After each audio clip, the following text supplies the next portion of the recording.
So yeah, Marchin from Open Source Ecology was wondering about, with our 3D printers, do we find that we generally get issues when we get to the top of our prints? That you know, because of the bed moving, that you get problems with that.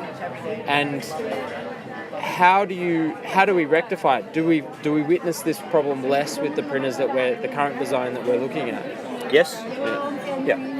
Most of the problems are not when you get too tall. Most of the problems happen around an inch, like a couple of centimetres tall. Okay. Once you start getting off that heated bed to the point where your plastic's cooling, it's not getting kept hot by the bed, that's where your problems start. Okay. And to overcome it, it needs some sort of an enclosure to keep all the plastic at the same temperature. Okay. Or as close as you can get. And outside of that, vibration could also be the other issue that mucks up prints at the top. Is that right? I'm not sure exactly what issues you're talking about. Yeah. But well, that maybe it's that when your prints start to get up to the top, the bed moving backwards and forwards and the momentum of the object itself. No, I've made some pretty tall objects with intricate things like dragons with big wings and stuff, and you do see a lot more lines when you get up. Okay. That can be solved by slowing down. So it's a speed Putting thing. that into your control software. Reducing the momentum on things like your carriage is moving, so it's not pulling the printer backwards and forwards. And so I've worked on that. Instead of using 6mm aluminium plates as a heater bed, only using 3mm. Instead of using a solid plate, I've got lots of holes in there. So I'm only moving. Can you explain that? I don't quite grasp what you mean. Okay, so your heated bed is it's a piece of glass say 20 with by a circuit 20. board and an aluminium plate below it. That all adds up to about 700-800 grams.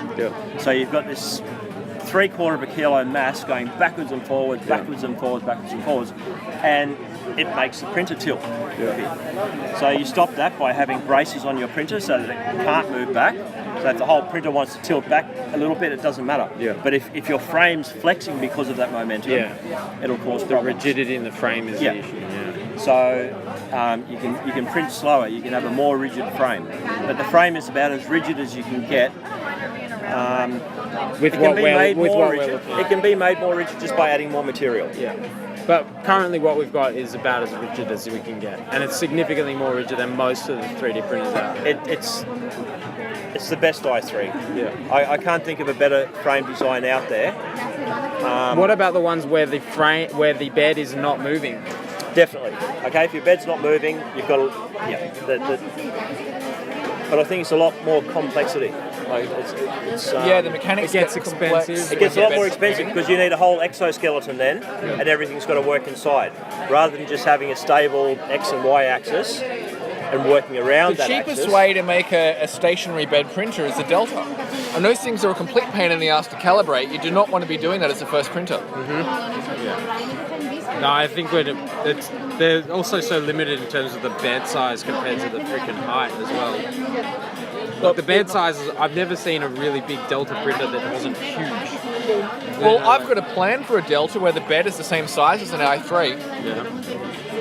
I think it's 600mm diameter. It's not newbie material. No, it's not easy. No, it's not. It's not my first 3D printer. No, definitely not. Maybe my second 3D printer.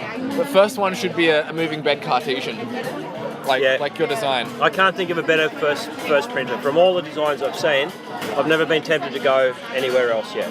Yeah, they're so bloody simple. Unless you do something really strange, like put on a 0.25 nozzle, then it's really obvious what the issue is when there's an issue. Like if your print's shifting over to the right, then you know you've got a problem in the x-axis. If it does that in the Delta, diagnosing it could be anything. is so much easier. Exactly. It's just a straight mapping A to B. This problem, this solution, 1-to-1. Whereas with a Delta, it's like, well, any problem. Well, your rod length might be wrong, or maybe your tower radius, or maybe the effector, or maybe this, or maybe that. Anything could be anything.